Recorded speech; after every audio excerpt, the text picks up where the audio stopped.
প্রত্যয় সংক্রান্ত আলোচনার তৃতীয় পর্বে সকল শিক্ষার্থীকে স্বাগত জানাই।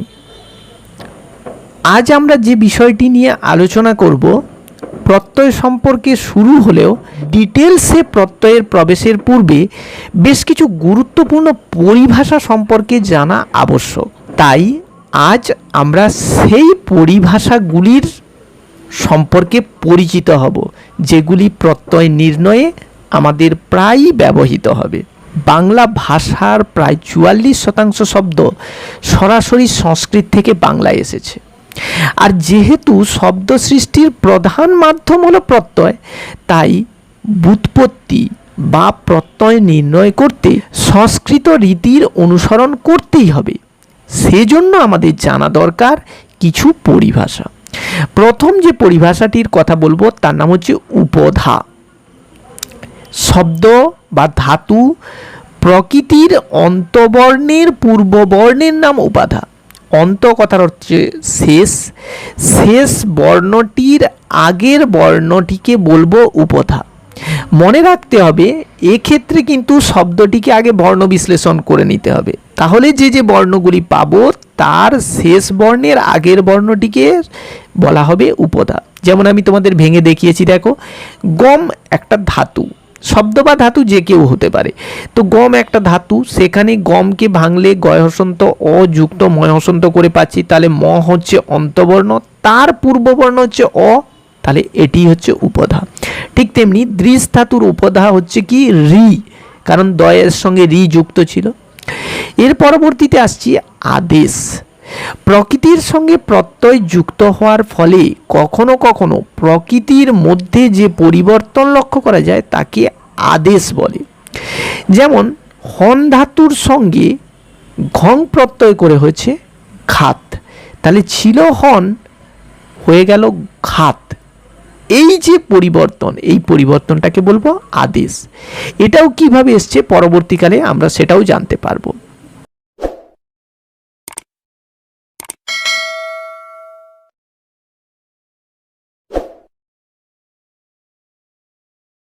এরপরে অন্যতম একটি গুরুত্বপূর্ণ জিনিস যেটি হচ্ছে গুণ। প্রত্যয় যোগে প্রকৃতির স্বরের বিশেষ পরিবর্তন, যেটাকে বলা হয় ইংরেজিতে ফার্স্ট গ্রেডেশনকে গুণ বলে। প্রথম যে বৃদ্ধি, মনে রাখতে হবে এটা কিন্তু স্বরের পরিবর্তন, স্বরের, ব্যঞ্জনের নয়। এখানে গুণ হলে কি হবে, হর্ষই বা দীর্ঘই যদি থাকে তাহলে সে এ কারে পরিণত হয়ে যাবে, হর্ষও বা দীর্ঘও থাকলে সে ও কারে পরিণত হবে, রি থাকলে তার উচ্চারণ আসবে অর। যেমন দেখো ছিদ ধাতু যুক্ত ঘং প্রত্যয় করে হয়েছে ছেদ, হর্ষইকার ছিল একার হয়েছে। নি ধাতু তা প্রত্যয় করে হয়েছে নেতা, এখানে দীর্ঘইকার ছিল সেও এতে পরিণত হয়েছে, হর্ষই দীর্ঘই এতে পরিণত হবে বলেছি।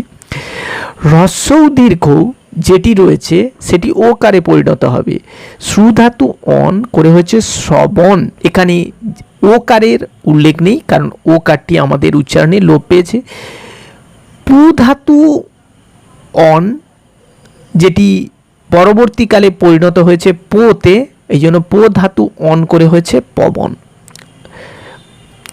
এবার দেখো রি হয়ে যাচ্ছে অর, উচ্চারণটা খেয়াল করে দেবো। কৃ ধাতু অন করণ, অর, অর কথাটা নিশ্চয়ই করণ উচ্চারণ করলেই পাচ্ছ, সেটি হচ্ছে করণ। এবার আসবো বৃদ্ধি, যেটাকে ইংরেজিতে বলবো সেকেন্ড গ্রেডেশন। প্রত্যয় যোগে প্রকৃতির স্বরের অতিরিক্ত পরিবর্তনকে বৃদ্ধি বলে। যেমন ও থাকলে হয়ে যাবে আ, ভজ ধাতু ঘং প্রত্যয় করে হচ্ছে ভাগ, হর্ষই দীর্ঘই থাকলে প্রথমে এ পরে তা ওইতে পরিণত হবে। যেমন দিনযুক্ত ইক, সেখানে হচ্ছে দৈনিক, হর্ষই ছিল হয়ে গেছে ঐকার। আবার দিনযুক্ত জ, এখানে দীর্ঘই ছিল হয়ে গেছে ঐকার। হর্ষও দীর্ঘও থাকলে তা প্রথমে ও পরবর্তীতে ঔকারে পরিণত হবে। স্তু ধাতু অক করে হচ্ছে স্তাবক, ভূ ধাতু উক করে হচ্ছে ভাবুক, উক এসছে। এরপরে রি থাকলে এখানে বৃদ্ধির ফলে হবে আর, যেমন ভৃগু যুক্ত স্ন করে হবে ভার্গব। আর কথাটা নিশ্চয়ই শুনতে পেলে, ভার্গব এইভাবে এসছে। এরপরে আসছি সম্প্রসারণ। প্রত্যয় যোগে প্রকৃতির ব স্থানে হস্যৌ, র স্থানে রি, জ স্থানে হস্যই হলে তাকে সম্প্রসারণ বা ভোকালাইজেশন বলে। ব স্থানে হস্যৌ, যেমন বচ যুক্ত ত, ব হয়ে গেছে দেখো হস্যৌ উক্ত। র হবে রি, যেমন গ্রহ, এখানে রফলা ছিল, সে হয়ে গেছে রি, গৃহীত। আবার অন্তস্থ জ হবে হস্যই, যেখানে যজ ছিল যুক্তক্ত করে হয়েছে ইষ্ট। এই বিষয়গুলো আমরা যদি ঠিকঠাক না বুঝি তাহলে কেন পরিবর্তন হলো তাহলে আমরা বুঝতে পারবো না। এবার আসি অপশ্রুতি। অপশ্রুতি আর কিছুই নয়, প্রত্যয় যোগের ফলে ওই যে উপরে তিনটে পড়লাম, গুণ, বৃদ্ধি, সম্প্রসারণ, এই তিনজনের ফলে প্রকৃতির যে পরিবর্তন, মানে টোটাল যে পরিবর্তন, সেটাকে আমরা বলবো সংস্কৃতে অপশ্রুতি। যেমন ভূতযুক্ত ঘং প্রত্যয় করে হচ্ছে ভোগ, ইতিহাসযুক্ত স্নিক করে হচ্ছে ঐতিহাসিক। টোটাল যে পরিবর্তন সেটাকেই আমরা বলবো অপশ্রুতি। এরপরে ইত, খুব গুরুত্বপূর্ণ একটি অংশ। প্রকৃতির সঙ্গে প্রত্যয় যুক্ত হলে প্রকৃতির যে অংশ পরিত্যক্ত হয় অর্থাৎ বাদ পড়ে যায় তাকেই বলবো ইত। যেমন অনট একটা প্রত্যয় সংস্কৃত, কিন্তু বাংলায় সেটি যখন যোগ হয় অন হয়ে যায়, তাহলে এখান থেকে কে লোপ পেল না ট লোপ পেয়েছে, এই ট ইত হয়েছে, যেটি বাদ হচ্ছে তাকে বলছি আমরা ইত। কয় তর বাংলায় যোগ হচ্ছে ত, তাহলে লোপ পেয়েছে কে, ক লোপ পেয়েছে, সেইটিকে বলছি ক ইত হয়েছে। ঘং প্রত্যয়ের যেটি বাংলায় অপ্রত্যয় হয়েছে, তো সেই ও থাকলে তাহলে লোপ পেল কে, ঘ লোপ পেয়েছে, উ লোপ পেয়েছে, এটিকে বর্ণ বিশ্লেষণ করে আমরা যাকে যাকে পাচ্ছি তাদের ইত বলা হচ্ছে। প্রত্যয় সংক্রান্ত আরেকটি জিনিস যেটি না জানলে আমাদের বোঝায় অসুবিধা হবে, সেটি হচ্ছে কৃত প্রত্যয়ের ক্ষেত্রে ঘটে বাচ্য। আমরা ক্লাস 10-এ বাচ্য সম্পর্কে জানি, কিন্তু এখানে আমাদের বাচ্য সম্পর্কে বোঝানোর জন্য একটু বলে নিই। বচ ধাতু জ প্রত্যয় করে হচ্ছে বাচ্য শব্দটি, যার বাংলা অর্থ দাঁড়ায় বলার যোগ্য বা বলা হবে। অর্থাৎ একটা ভাবকে বিভিন্নভাবে প্রকাশ করার যে ভঙ্গি সেটি হচ্ছে বাচ্য। যেমন রাম রাবণকে হত্যা করেছে, আবার কথাটাকে ঘুরিয়ে বলতে পারি রাম কর্তৃক রাবণ নিহত হয়েছে। তো এই যে বলার কায়দা এটি হচ্ছে বাচ্য। তো কৃত প্রত্যয়ের বাচ্য এখানে দু প্রকার হতে পারে প্রত্যয়ের ক্ষেত্রে, এক হচ্ছে কারক বাচ্য, দুই হচ্ছে ভাব বাচ্য। কারক বাচ্য যেখানে কারকের নাম দিয়ে সমস্ত বাচ্য হতে পারে, যেমন লক্ষ্য করো কৃত প্রত্যয়ের ক্ষেত্রে কর্তৃবাচ্য পাচ্ছি রক্ষ ধাতু নক করে হচ্ছে রক্ষক, অর্থাৎ যে রক্ষা করে।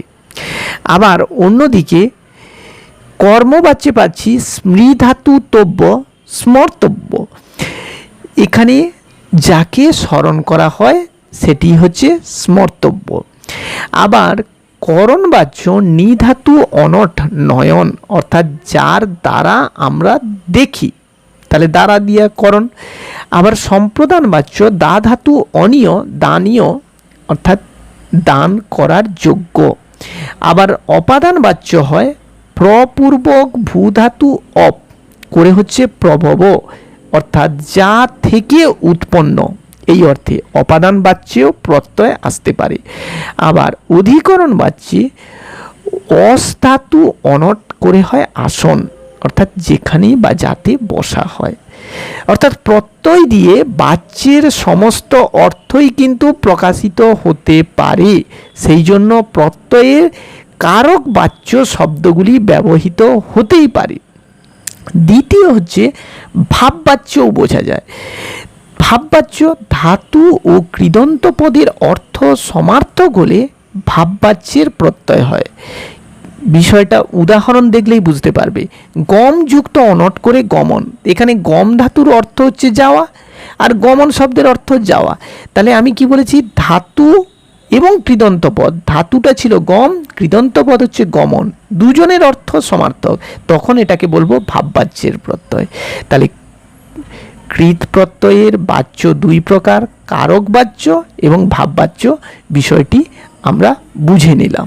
আজকের পাঠের একেবারে শেষে যেটি আমরা তুলে ধরব সেটি হচ্ছে আজকের পড়াশোনার জিস্ট এবং কারক নির্ণয়ের একটি গুরুত্বপূর্ণ জিস্ট। এটি তোমাদেরকে খাতায় সংগ্রহ করতে অবশ্যই অনুরোধ করব।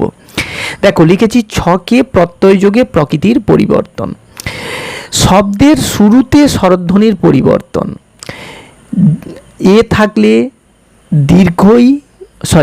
থাকলে হস্যই বা দীর্ঘই সেখান থেকে ভেঙে কিন্তু বেরোবে। মানে এখানে মূল শব্দ দেওয়া থাকলে সেটা তোমরা প্রত্যয় ভাঙার সময় কিভাবে ভাঙবে সেটা করে দেওয়া হচ্ছে, মানে ঠিক উল্টোটা। আমি ওখানে পড়ানোর সময় বলেছিলাম হস্যই দীর্ঘই থাকলে এ হবে, তাহলে শব্দটা তোমাকে দিয়ে প্রত্যয় নির্ণয় করতে বলবে, ব্যুৎপত্তি নির্ণয় করতে বলবে। তাই একার থাকলে তোমাকে সেখান থেকে হস্যই বা দীর্ঘই বের করতে হবে, ওকার থাকলে হস্যও বা দীর্ঘও বেরিয়ে আসবে, অর থাকলে রি বেরিয়ে আসবে যদি সেখানে গুণ ঘটে থাকে।